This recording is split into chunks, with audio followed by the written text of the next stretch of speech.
This is Evolving the Conversation, and you are here with me, Melissa, and that other guy, Nick, or the other person in the screen. Yeah, here we are. What's up? Well, today we're going to talk about some breath work. But Mm. before we get into that, let's mention our sponsor, Young You Organics, and this sage smudge spray that they have that we also have right here that smells very pleasant. And I've Mhm. been spraying the shit out of this. And actually, I've really been noticing using it before I go to bed, spraying it on my pillowcase and my bed.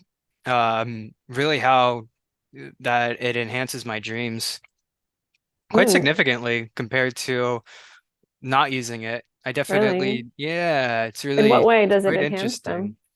interesting. I would say my awareness when I'm in the dream and then retention afterwards. Mm. And also too, definitely, I mean, I've dieted some of the plants that are in there, like the sage. Well, maybe not actually. Not maybe specifically like that's I don't know, species of sage, white sage or clary sage, but I Oh, have I have dieted sage before. So I mean, yeah, it's in the same family. But when I was doing a rose dieta, how it was actually helping protect my dieta and like steer me and navigate me in certain situations in the dreams where, the spirits come and they test you.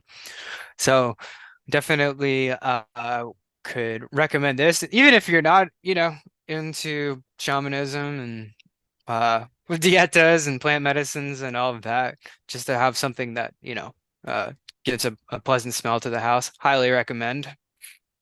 yeah. I love the way it smells. I spray my kids with it. They like it. It's a way to get them involved in spirituality, something that they could see. Yeah, tangible. That's nice. Yeah.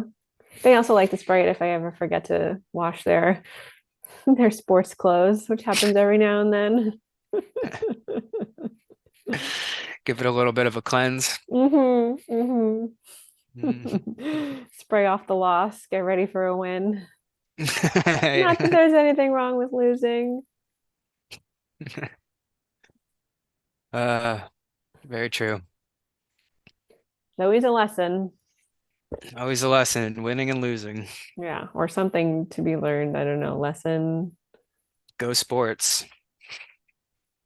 Yeah, I mean, heck of a way to learn stuff. I say Like, that, but I do love sports. yeah, there's so many things. There's so much that goes into sports, especially like now that I'm a parent and my kids play sports. I mean, there's just so much there. You really could learn a lot. Yeah, I want to throw out a South Park reference in asking you this question, but I'm not sure you're gonna get what I mean. Yeah, you But probably won't get it, but you can go ahead and ask me. all right, so in South Park, there's this one episode where the kids they get into the Little League World Series, and there's this one dad who like always likes to start a fight, and it was Randy, and he comes across this other dad, it was Bat Dad, who also always loves to start a fight. I don't know, it's just kind of funny, but I was wondering like if you encountered that at all during your kids' games of Oh, just like yeah. parents who are like super involved and just like wanting to win, you Oh, know? yeah. Yeah. I mean, even some of the coaches are like that. Like my kids have had coaches where, they lost and the coach would be like kicking something or like, or aren't you supposed to be like the head example for the kids? Or recently there was a game where I mean, so there's my kids play flag football and it's an NFL league, an NFL sponsored league. So, and there's referees, there's rules, there's a rule book, and the ref follows the rules. So the ref was fighting, I don't know, fighting, but trying to enforce the rules. Because also I was on the sidelines, so I couldn't tell exactly what was happening. The ref was trying to enforce the rules. The coaches were fighting with the ref. The parents were yelling at the ref. So that kind of reminds me of that. I remember just thinking like, you guys aren't even there. You like can't even see like what the ref sees. Just relax. Just let the ref do his job. It's I think a lot of parents live vicariously through their children's sports experience. It's just very interesting, all of the stuff that you see. Yeah. We had a good referee though last week because it was the Super Bowl. Well, it was the playoffs. Both my kids lost in their first game, so they did not. Neither of them made it to the Super Bowl. But the one ref for one of my son's games told the kids, don't let this one game ruin the whole season that you had. You did good all season long. Don't get down on yourselves over this one game. And so I thought that was a real insightful thing to share with the kids. Yeah, that's like some deep life wisdom there. Yeah. Don't And don't get caught up on the losses. It's okay. yeah, winning, losing, whatever. It's all the same thing. Yeah. You're just a monkey chasing a ball. Yeah. I mean, just have fun while you're doing it and Right. Don't take it so seriously. and try to improve yourself the best you can. I mean, I guess is it fair though to tell people don't take it so seriously? I mean, you could take it as serious as you want, especially like if you put a lot of effort into something. True. It's just a I guess matter so. of, maybe not taking the feelings and everything so seriously. Just like this is what it is for now, and it'll be something else in a few minutes when I go and get my soft pretzel and my Chick Filet. That's what my kids want after the game. Yeah, you guys are all about your Chick-fil-A. The kids, well, they want it after the game because usually it's like late on a Friday. This was a little bit earlier. It was good they both lost. We were done early. Both their games were at 5, so we were done by 6. Usually there's a game at 5 and then there's another game at 5:50, or maybe they start at 5:50 and then there's another game after that. So it's hard to then go home and make dinner. Yeah. I haven't had Chick-fil-A in so long. I need to retry it. And I heard that there's, or read, just recently read there's MSG in it. That's okay. Give me a little extra MSG. I'm Give me okay with more that. Yeah, MSG. I'm okay with that. I don't have it too often, so when I do have it, Mm. I'll be all over that. It is tasty, but I try and stay away from it. Yeah. Yeah, I don't have it very often. Yeah, we were on a road trip not long ago, and I did eat like a full on, I don't know if I ate French fries, like a full thing of like the chicken, a full serving, and I was like, this is not right. I did not feel right afterwards. Yeah. Yeah, I do that too with certain things. But I know it going into it. Just I come to terms like, yeah, I'm gonna feel like shit afterwards for this 10 minutes of mouth pleasure. It's well worth it. Mm, I'm not gonna have it too often. It's okay. yeah, yeah, I wasn't sure, no, because I had just had like a lot of stomach issues, so I didn't know that Mm, was going to happen. I mean, I knew like I wouldn't feel like, you know, feel the best, but I didn't also realize the other things that would accompany that. it's a lot of fried food, right? Chick-fil-A. Oh yeah, I think it's all fried, isn't it? I had Chick-fil-A once, maybe like 10, 12 years ago. I don't Oh, know. I don't know. I guess they do have like a grilled chicken option, but I mean, who goes Who to wants that? Right? I mean, who goes to fast food to have like the grilled option? Can I get the salad? Yeah, the salad. I'll take a salad with that. I don't really even like getting salads in a restaurant or anywhere really. I only like them when I make them, unless it's like a specific salad place.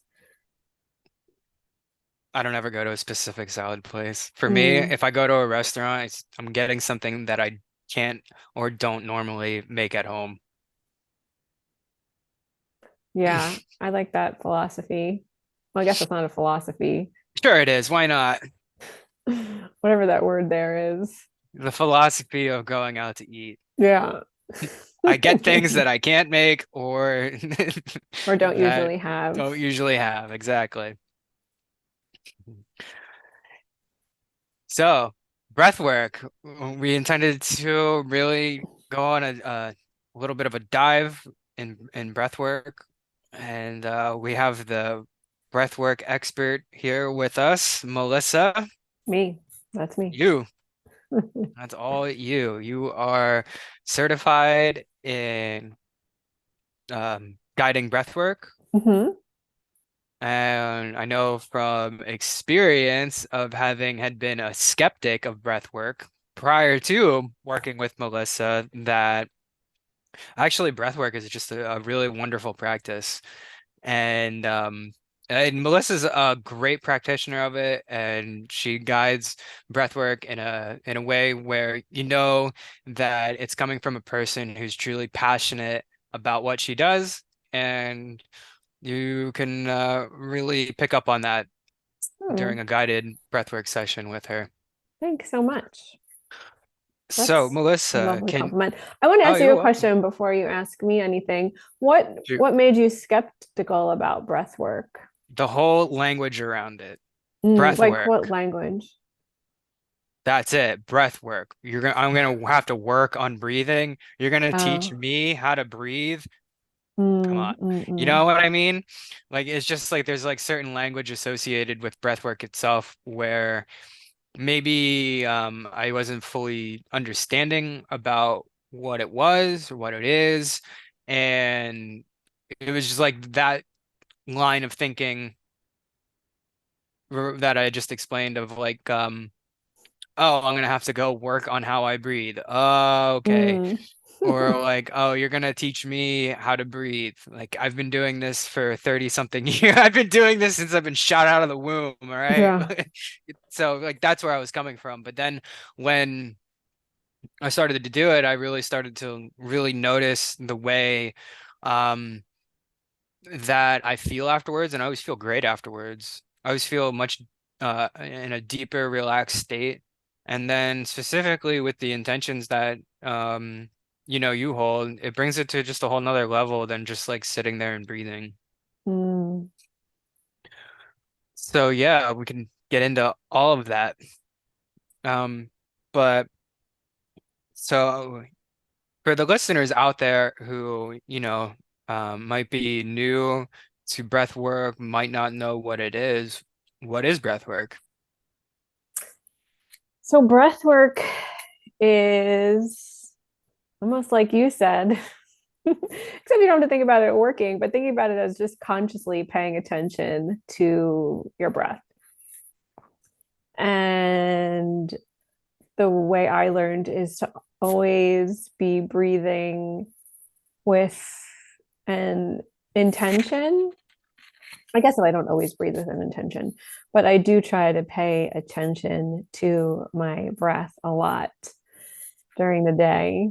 So yeah, I think it's just breathing and paying attention to your breath, and also a lot of the time using an intention for that.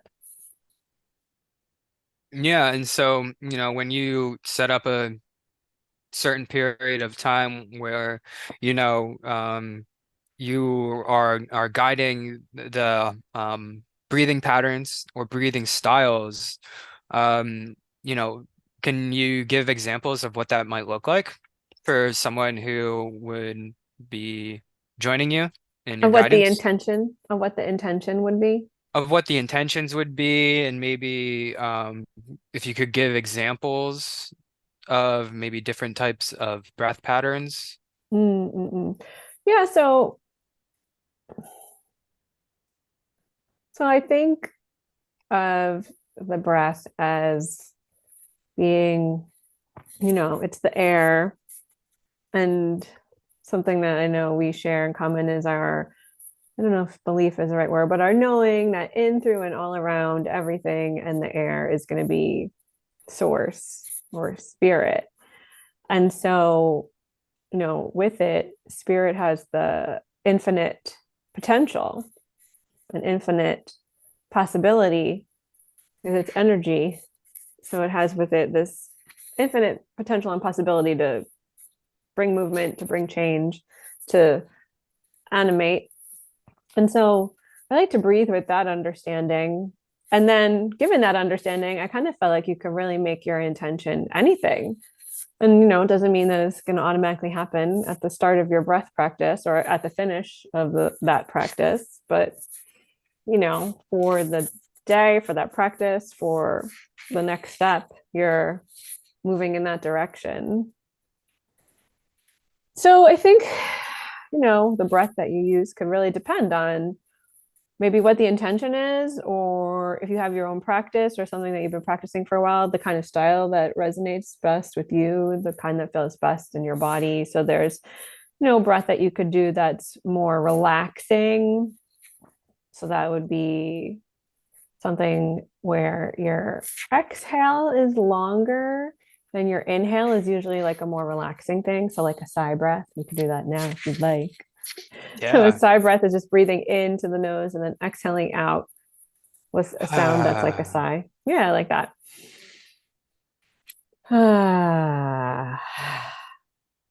I've heard that it's impossible to hold tension when you're sighing. Yeah, I've heard that too. Uh, I don't know. It's hard to say. But you do feel like quite a release when you're letting go. Yeah. And so you could do like one sigh and you could feel how there's a benefit to that, or you could do many sighs and feel how there's a benefit to that. It doesn't even have to be a sigh. It could even just be something like you breathe in for, 1, 2, 3, 4, and then breathe out for 6. We inhale 1, 2, 3, 4. Exhale 1, 2, 3, 4, 5, 6. So even something like that, like the exhale is longer than the inhale. So that's all going to be kind of relaxing. I think also too, like there's the light and slow breathing and deep breathing that's very relaxing. I mean, that's the way you're technically supposed to be breathing. So it relaxes the body. It is it's a way of relaxing the body. Then there's like one more energizing breath that's going to be like faster. It's kind of more energizing for people. So I think the kind of breath that you do may depend on your intention, or yeah, like just what feels best for your body. I noticed maybe last week when you guided me during a um a session with breathwork and we were doing the specific patterns of the flowering breath and then the Ikaro breath. Mm-hmm. When we got done, like I had to go to the bathroom immediately, so there was like no slow transition between like you know being done, giving it like a little bit of time, and then getting up. And like when I got up, I was all kinds of wonky, like getting to the bathroom, like Mm. okay, gotta move slow. And so like it definitely certainly has, um doing breathwork has the capability of really, really altering your state in a significant way, which I find fascinating. Yeah. So there are some effects associated with the breathing, depending on what kind of we're doing. So you could feel lightheaded or dizzy. You're moving a lot of air, energy in and out of your body. You're changing depending on the breath that you're doing, you're changing the ratio of the carbon dioxide and the oxygen in the body, which creates some different kind of physical effects. So you could also then experience, changes in your temperature. It again, because of the energy moving, you could feel different emotions or feelings or sensations. Those all have some kind of like impulse or movement associated with it. So there's like a lot of different ways it could leave you feeling. Yeah. And I wanted to go back to with what you were talking about with intention and the way you were describing it, it got me thinking about that one test that they did with water where um they would, communicate with they would talk into the water Mm-hmm. and they would talk into the water like I love you or like I'm so grateful for you. And then when they would look at the molecules of the water where they would really speak kindly to it, it showed these beautiful fractal patterns. And then they had ones where it was like, you're a piece of shit, like all this kind of like negative Hmm. things into the water. And then when they looked at it, it showed like these like, sort of like gnarly looking fractal patterns that looked sort of like, I don't know how to describe it, but the study's out there for anyone to go see. But what I was getting at, my point is, you can do that with the air. You can charge the air around you. Why not? I mean, why not charge the air around you with your intentions? And actually, that's something that I learned from you. And it's actually helped me evolve my understandings in shamanism about what spirit is and how really the air is a spirit and it's connecting everyone and everything together. And so I've noticed really, with the breath work, specifically guided by you with those intentions of, really connecting to your own divine source and divinity as a whole, going beyond just the self, it really does connect you with this, greater intelligence that's in through and all around you, and is the air itself.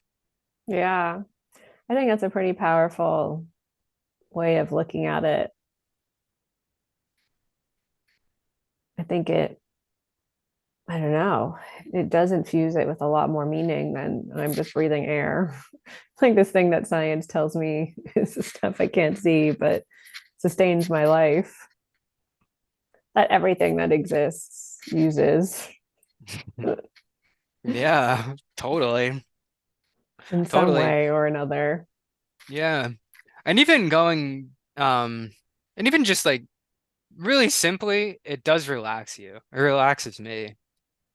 And it's something that I actually really enjoy adding into my day when I can. Yeah, I do too. For me, it helped me a lot to really feel and be more in touch with what I was feeling or what I was sensing in my body. And I think that I didn't really have a way of doing that before.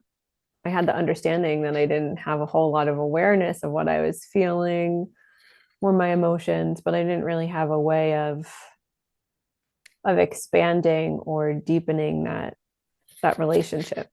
And that's where the breath work came in for me. And so the breath work has helped you really expand and deepen your relationship with yourself. Yeah, totally. Yeah, I noticed Yeah. the same thing too, Yeah, I think that's one of myself. the big benefits. There's so much going on in the body aside from just all the churning that happens in the mind. And I think it's really important to be in touch with all of that. Like, this is also your consciousness, right? Everything that you feel in the body, and you get a lot of information that way from, outside of yourself, from inside of yourself. That's really important. Yeah, I think it is important to really, I think it's, it's like it's one of those things where um when you do breath work, it's an act of self-love. You're caring enough about yourself just to, spend X amount of time just to check in with your own body. Oh, definitely. Yeah, I definitely agree with that. And I think it's really like healing and nourishing for someone to be seen and looked at and checked on. Yeah, and just doing that with yourself, you allow yourself to then really transform for the better. Yeah, then from there, you could decide like what's the next thing? What's next? What is going to feel good? What direction do I want to go in based on what I'm feeling? What do I need? What do I want? And I think all of those things are important questions. It's, I think, important for us to be the driver, to make our choices and make our decisions. That's what we have. We have our will. right? And that's kind of like the way to access that. Yeah. Yeah, we have our decisions to really, uh, to engage with and to, pursue. And when we need to summon up the will to be able to summon it up. And that all is coming from the body, Yeah. Yeah. you And then you know? get in touch with that with the breath. I think too, something that you said, I forget what it was, but well, I don't remember what you had commented on, but I wanted to say something about how every time you shift what you're focused on, you're kind of expanding, you're entering into a new state too. So Mm, you could get more information or get new information or get a new perspective. So I think that's what breath work does too. absolutely. I've noticed uh the same thing with the breath work of coming to it and really being able to focus on that expansion and understanding like that it's actually something that I'm doing as an act of self-care. And I see that as really just an act of self-love. And then within that, I don't think there really are any kind of limitations. And so it's just, this like infinite and eternal exploration of just being.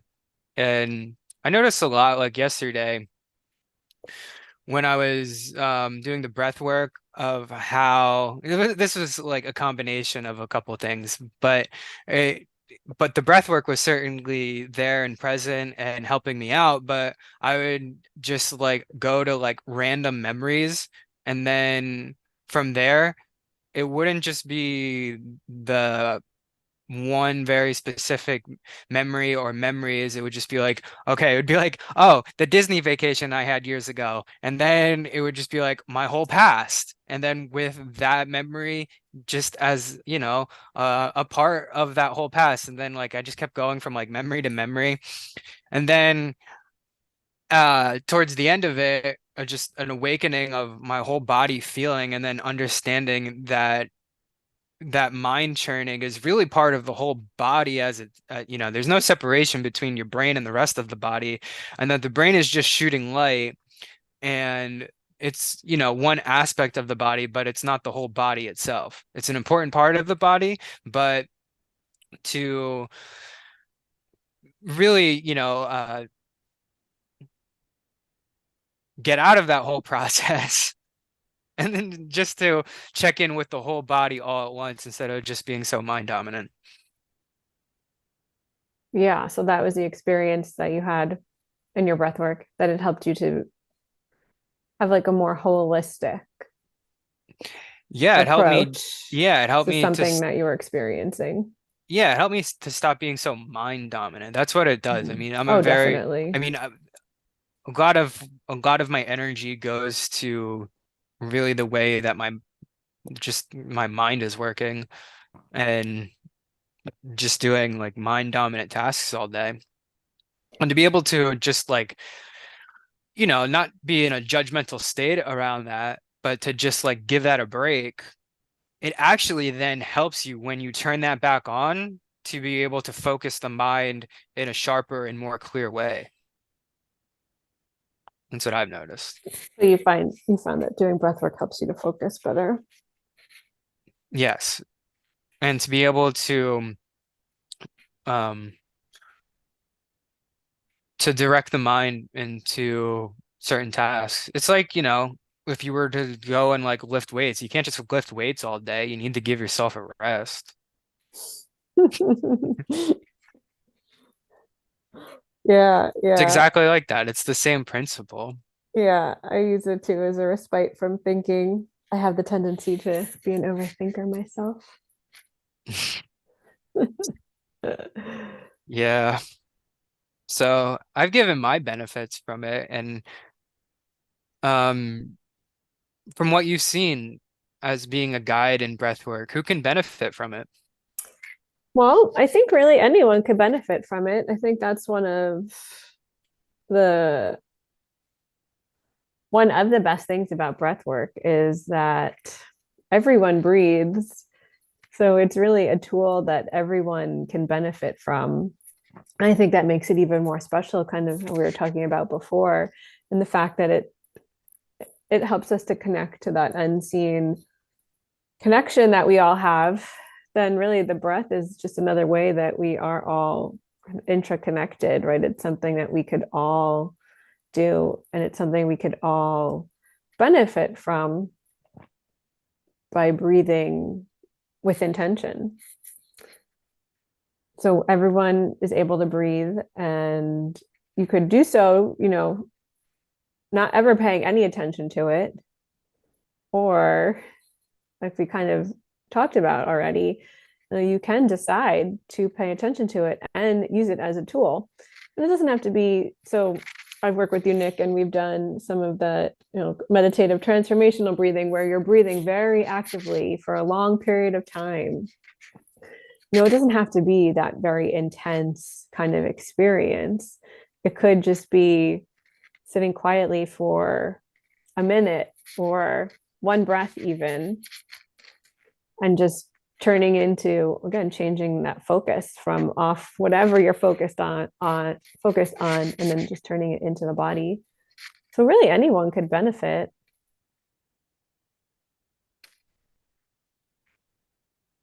Even children, once they're old enough to, I think it's like usually around 5, like once they could kind of pay attention, take the direction, understand what they're doing, even they could benefit from the practice of, being in touch with what they're feeling, or learning a way to have kind of like a soothing mechanism. You mentioned something about like slower forms of what do you call it? Like breathing activity or breath exercises? What's the nomenclature around that? I mean, I guess sometimes there's called breath work.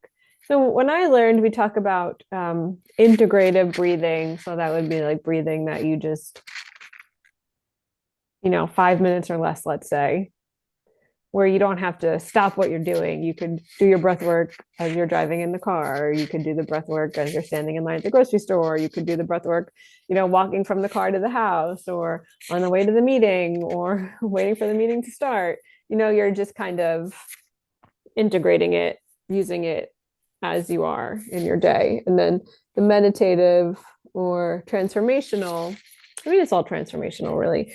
Meditative is a lot more like, if you think of a meditative practice, although we have talked about how everything is a meditation.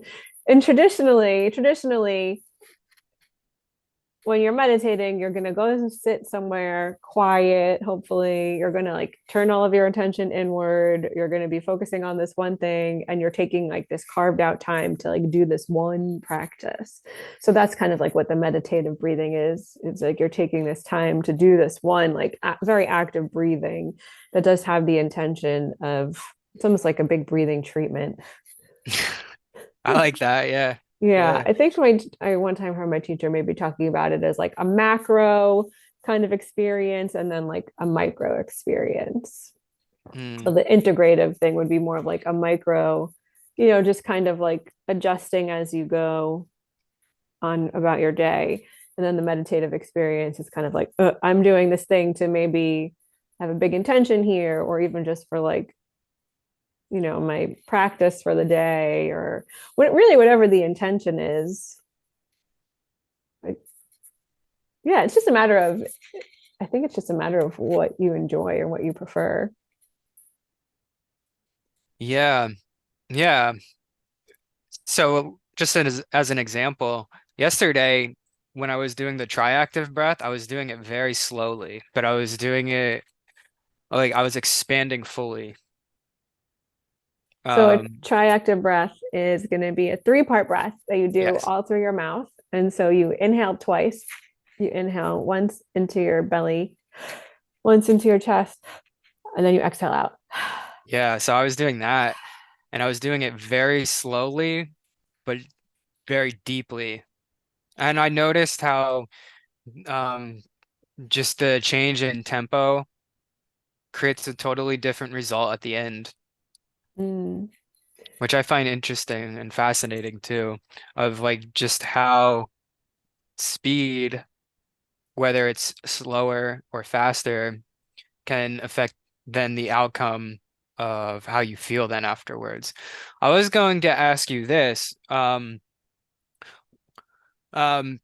maybe for some people, uh, a fast style breathing pattern might not be the best thing. So are there any kind of like maybe limitations one should know about prior to doing breath work and maybe safety yeah. or something like that? You know what I'm trying to say? Yeah, that's a good question. So so pregnant women should, when within their first trimester, they should just not practice any kind of like um like no changing their breathing, but they could certainly even just noticing your breath and paying attention to it is part of a breath practice, which I don't think that I didn't really talk about.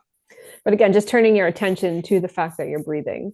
So that's like a recommendation for the first trimester.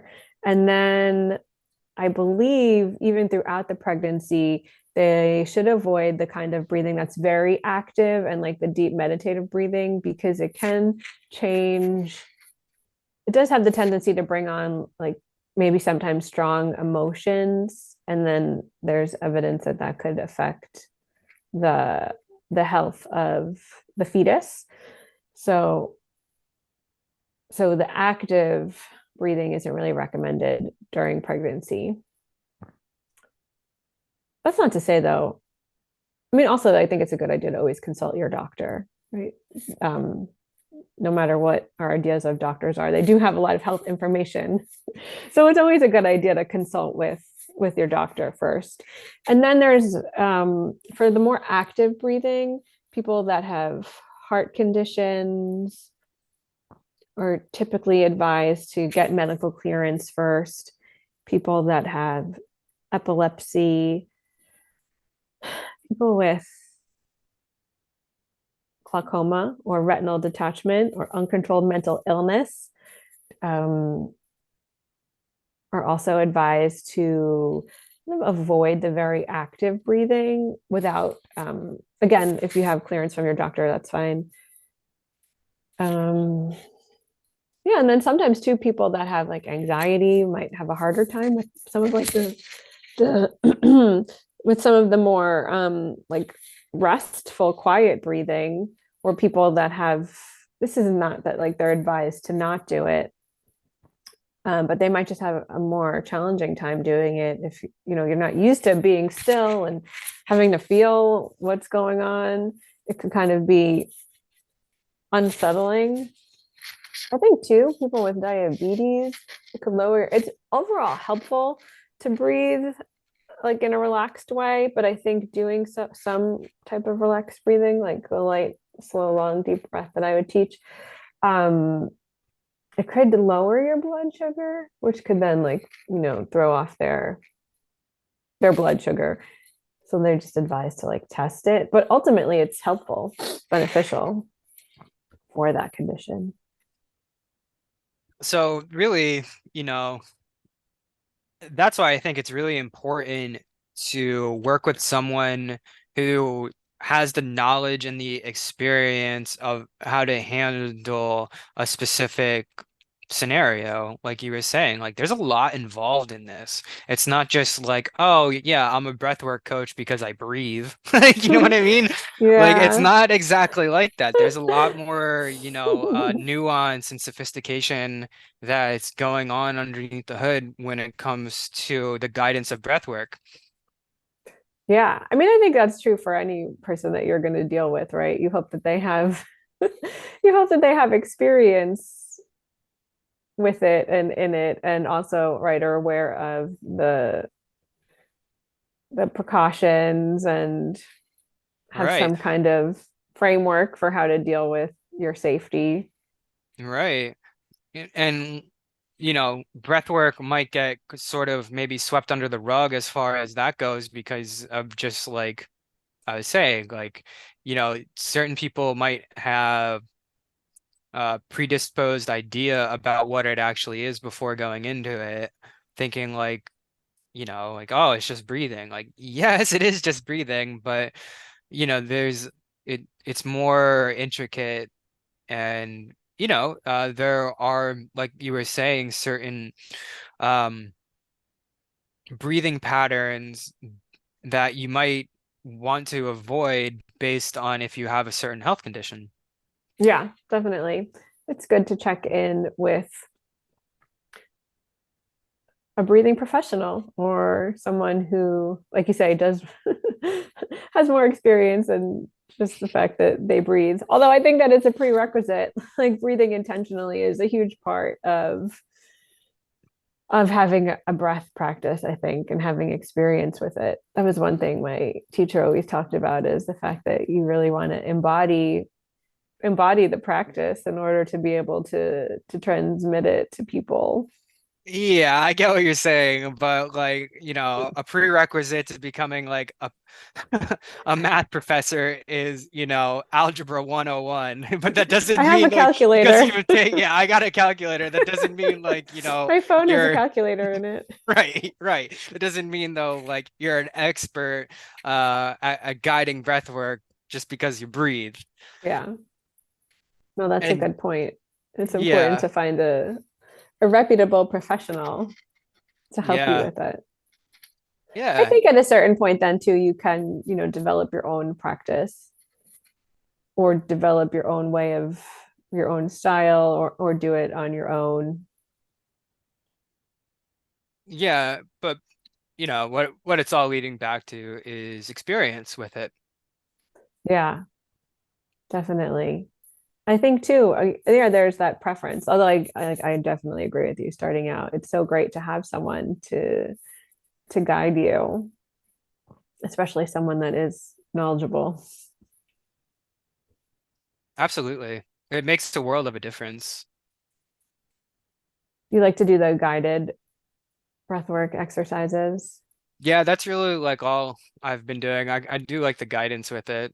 Mm, I don't know, like a lot of like what I do, in modern shamanism is guiding myself. And so like sometimes I just like to be guided with mm, things. So that's why I use you pretty much every time that I do breath work. It's because I just like being it's just sometimes I like taking the back seat, you know? yeah. Yeah, no, I think that's cool. Again, it's really personal. And I think it's so important to know what we like and what we don't like, and then do more of that stuff that we like and get rid of the stuff to the extent that we can that we don't like. Yeah, yeah, and that's really something too, just, working with you and doing the breath work has taught me to ultimately, just find things that are pleasurable. Breath work is pleasurable. Yeah. Afterwards, I always feel great afterwards. Sometimes um it's intense going through it, especially too when as you were saying, when we do like the meditative breath work where it's for a period of time, and in that period of time you could work on really energizing the body or like really just like turning it up like you know in an intense way. And ultimately, I always find those things to be very just pleasurable sensation in the body of really, feeling the whole body and just giving the mind a rest. Yeah, that's one of the benefits I've found too, is to be able to feel good inside of yourself without really any of the the external things having to be the cause, right? I mean, we all have these bodies that have the capacity to hold like the range of sensations. And we all deserve to, feel good in them.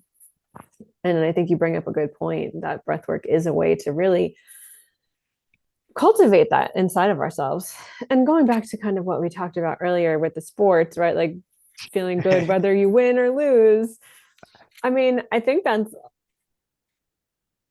I don't know, the ultimate goal of life, but to be kind of the, almost like a tree that you're not necessarily swayed by the weather outside of you. You're always kind of like still inside of Mm. yourself, no matter what's happening outside of yourself. And I think that, that's something that you cultivate or get to work on with the breath practice. And right. And so then cultivating the good feeling, no matter what's happening outside, or cultivating a way to be with that crappy feeling. Yeah, the way to just be like okay with it and understand like maybe like those maybe those emotions that you could describe as negative emotions that they're going to pass too.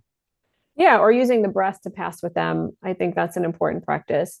No, I mean, I don't know. Have you ever learned? Did anyone ever like directly teach you, like, just breathe with that feeling or it's okay? I mean, my parents never said to me, it's okay that you're feeling that way. Like, I'm here with you in that big feeling.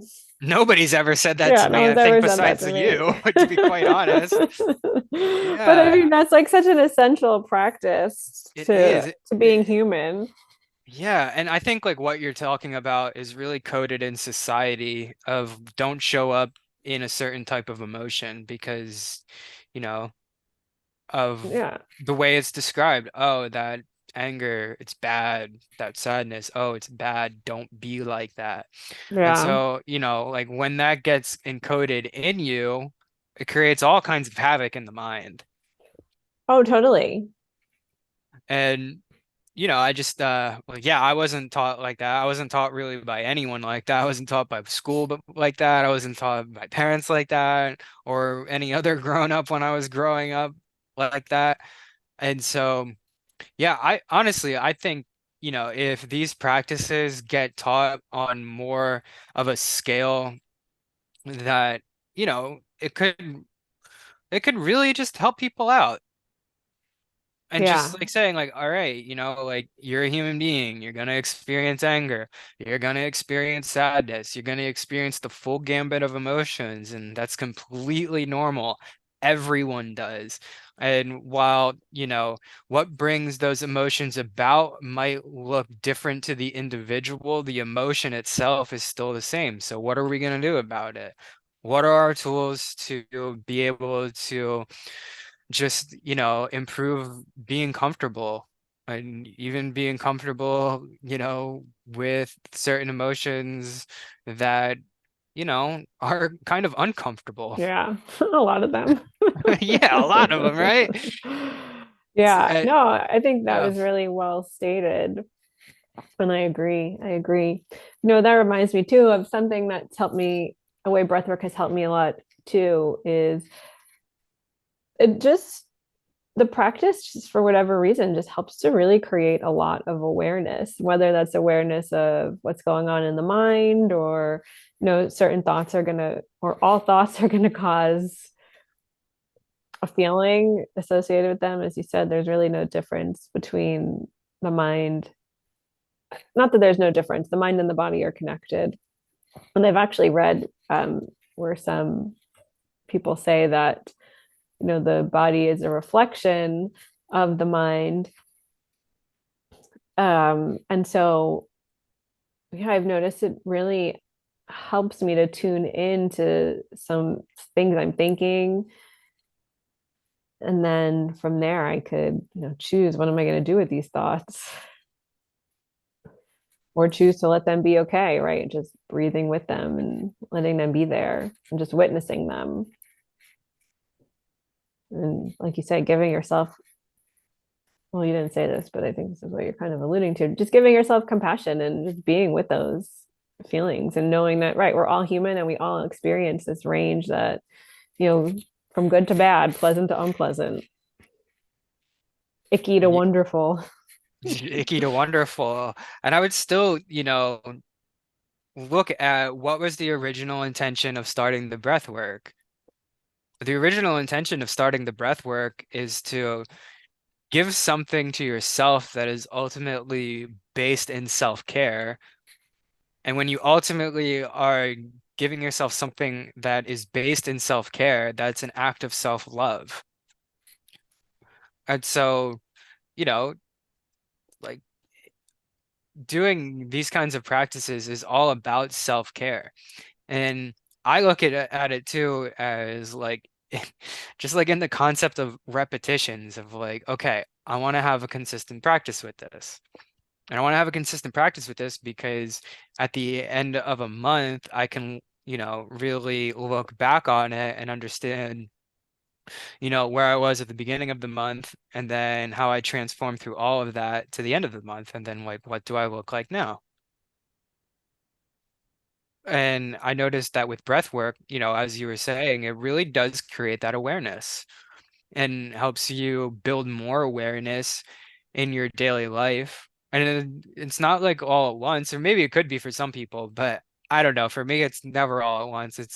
It's usually just working at something consistently day in and day out. And that's what I love about it too, is that it becomes a practice where, you know, you really can just direct yourself and watch yourself evolve, even if that's just directing yourself to being guided by someone. Mm. And, through that evolution of self-care, ultimately, you're just improving little by little. Yeah, it's kind of, what you say reminds me of we're all going to change. That's Mm, inevitable, right? We think we talked about that. It's just inevitable that we're changing. So you could either take the reins of that change and be kind of like the co-creator with the change that's happening, doing it consciously, or you could just let it be done to you. And I think when you have that practice, it's taking a little bit more of an active role in the role of change or in the process of change that's occurring no matter what. yeah, it really touches upon the principle of decision and how really no other can decide for you. And so, I just noticed for me deciding to practice with you with the breath work that it was really it's just been a really surprising evolution. Like, you know what I mean? It's just like I never really thought that I would be consistently into breath work. I kind of like just looked at it as like, oh, okay. Okay, you hippies. Like kind of thing. Well, And especially then when you were going into it thinking it wasn't for you. yeah, and then but like actually but I mean keeping an open mind and then really noticing the benefits of it. So you're pleasantly surprised. Very pleasantly surprised. Yeah, I'm very pleasantly surprised that uh yeah, that I really just enjoy breathwork this much. It's pretty cool. That's awesome. Hmm. What else do you have to add about breathwork? I fell asleep during my practice yesterday. I was testing out a new playlist. I wonder if that means that the playlist is shit. Maybe you were just tired. Maybe that too. One of my teachers said that how you do breath work is how you do everything. I don't know. Sometimes I do. I know when I started breath work, I was falling asleep a lot. And I think there was some kind of avoidance into like going, like how you said, in those bigger, more meditative experiences, there's a lot of energy moving around and you do feel a lot, you do experience a lot. And coming from a place of not having a lot of awareness of my body, I could have the tendency to maybe want to avoid stuff. But yeah, I don't know if that's actually true or not. Or like you said, maybe I was just tired. I mean, I would like to reflect back to your own teaching that, you say essentially I'm kind of paraphrasing this, But like your body knows what to do. You know how to breathe. It's okay to breathe. Yeah, yeah, that is And true. like with I really noticed this a lot yesterday in doing the breath work is that by hearing that, it actually gave my mind a rest. I don't really need to think about breathing. You know, Mm, I don't need to think about it. I could speed it up, I could slow it down, but as far as, the actual feeling of it and the actual like the animus of it, I really don't have to like, you know, think about it. It just occurs. Same thing with like yeah, the heart rate and all of that. It's not like you're actively doing it. You're just doing it. yeah. No, you don't have to think about the breathing at all. But I mean, kind of what we've been talking about. I think you may be more so relating that you don't have to think about the breathing in your active practice, right? Like you just kind of do it, or Or like because the I guess whole, I guess what I yeah, meant by maybe that is clarify that. yeah, sorry. So like I guess this is what I meant by it is that I don't have to be mind dominant about breathing. Mm, So it gave my brain a chance to just chill the fuck out. while you were breathing. Yeah, well, yeah, Your mind doesn't have to control everything. exactly.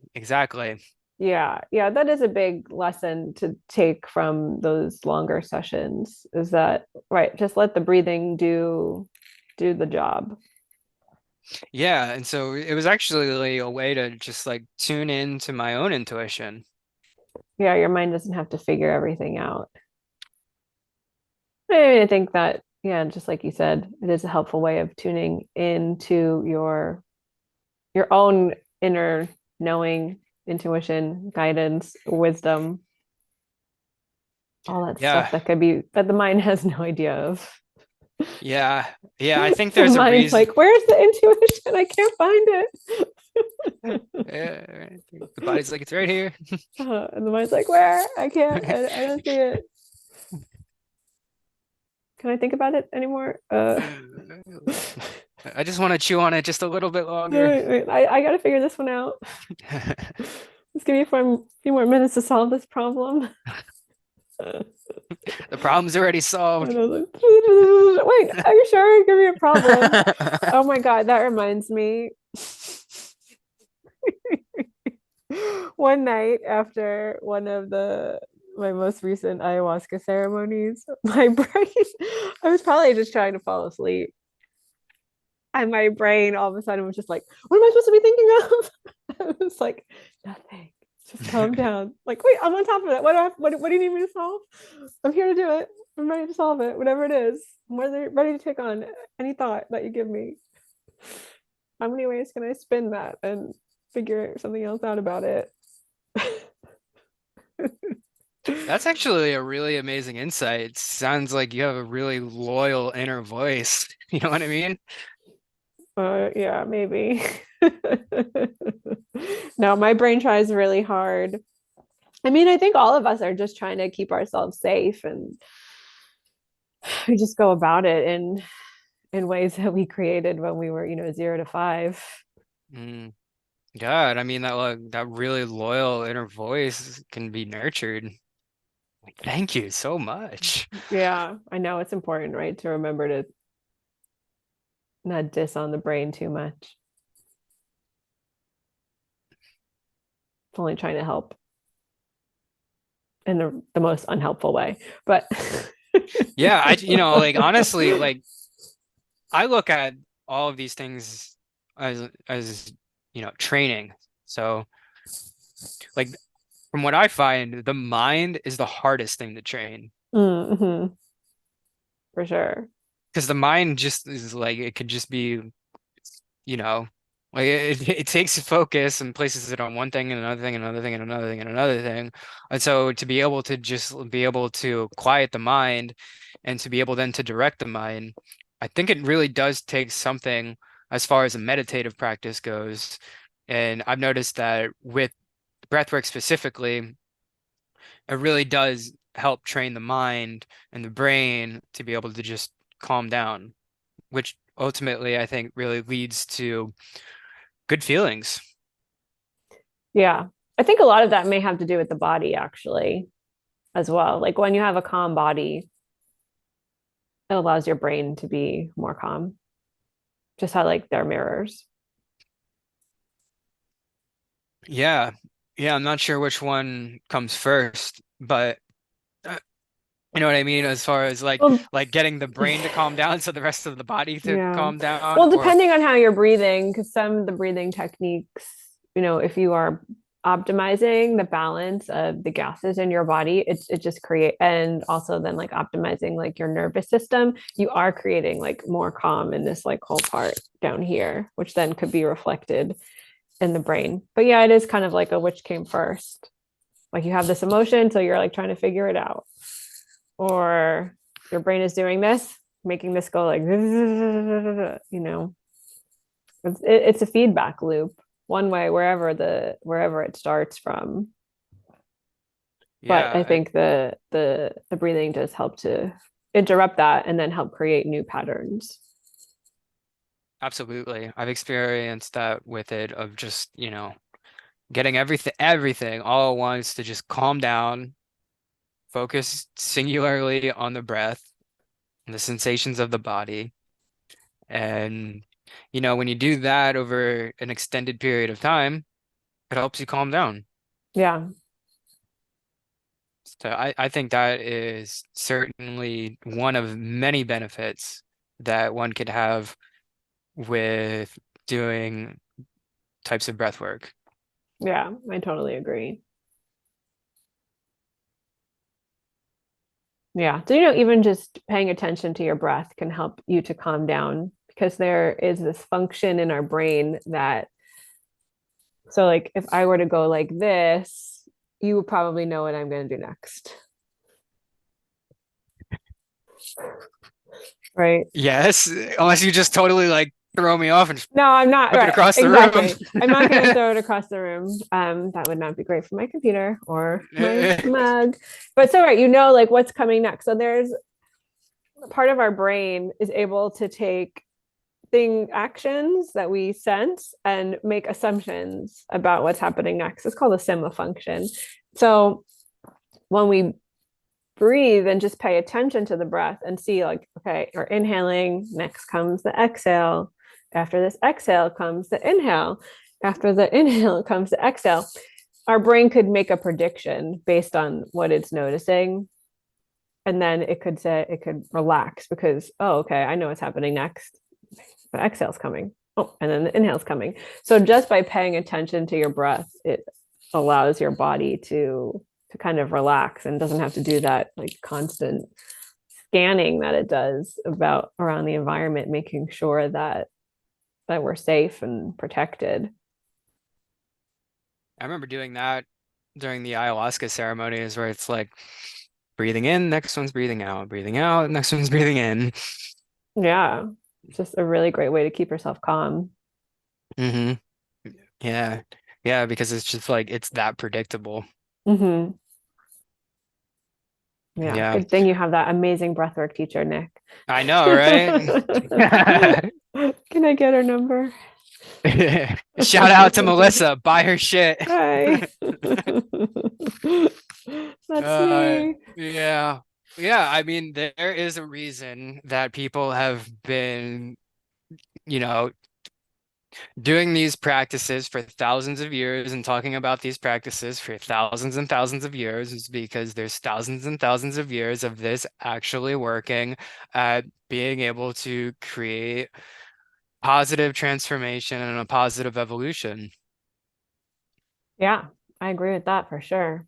And I think also too is, it's very similar to shamanism in the way where you want to be picking, a practitioner who's going to guide you that ultimately knows what they're doing. Yeah, well, that's something that we had talked about before. Right, just bringing it back to that. Yeah, for sure. Just I for like the think whole amalgamation of it. I think the breath work is super helpful for shamanism practice as well, because Yeah. before, I started with the breath work, how I shared that I didn't have a lot of connection with my body. So the whole visionary experience isn't just the vision. This is like such a small part of it, right? So the whole visionary experience is all of the sensations or all of the senses that you're experiencing happening at that moment that you're experiencing the visionary experience. So if you don't have access to the feelings or sensations in your body, then you're missing out on all of the other sensory experiences that you're having. And ultimately, that visionary experience does become very limited. I know exactly what you're saying too, as far as the vision. In shamanism, vision just isn't about sight. Sight is one form of vision, but vision is an all-encompassing of the the way you're experiencing through your sight, through sound, through sensations of touch and of smell and of inner knowing. And so, yeah, breath work does open you up to that visionary state and allows you to increase your visionary state. At least this has been my experience with it, of where it Yeah, really does allow you to expand in that visionary state and to really then, be able to expand your perception. totally. I agree. And also, it does help too to kind of like bring that trance or non-ordinary conscious feeling. It helps to elevate that a little bit too. So sometimes instead of using more medicine, you could use more breath to help also kind of elevate your experience. So moving a little bit away from the this or to enhance the visionary experience, I suppose I know what you mean, and I would is what I maybe, would be saying for that. yeah, and I'd like to just offer you too a redefinition of that. I think what you were talking about is more plant medicines. Am I right? Uh yeah, I mean, I guess I don't mean like antibiotics. No, I know what you mean, right? But but perhaps exactly what you were saying is you might not need more plant medicine. You really might need to have some breathing medicine, Oh, totally. you know, and just allow the breath work to be in certain instances where it's necessary to have the breath work be your medicine. Yeah, you could use it exactly like you said, use it to enhance. I mean, in my understanding, the dose is the dose. It's medicine, so you just need the dose to get you in, and then wanting more is, wanting more. But you can actually experience more, right, by using the breath, or experience less too. We talked about that, right? Using the breath to help calm yourself down, which actually can really deepen the experience because if you're like stuck in like, like fear, that Hmm. really is going to also then limit. I don't know, Yeah. limit. I guess limit. It's Yeah, really it'll going limit. to or impede Hmm. the experience that you're having. So even using the breath in a relaxing way during plant medicine ceremonies is super helpful to deepen that experience if you are kind of holding on to a lot of fear and tension and stuff. Yeah, and exactly as you're saying, a combination of it too might be necessary. And, um, using that, using the intention of the breath to be able to relax things and to be able to calm you down and help improve you, that's the medicine. Yeah, it's some good medicine. Medicine on medicine. Medicine on medicine, infinite medicine, Yeah, well, there all is medicine. infinite medicine, right? May we all remember that and remember to use it at all times. Speaking of medicine, I've been trying to use God like all times. I'm like, God, teach me. Just teach me how to do this, God. Teach me how to do this.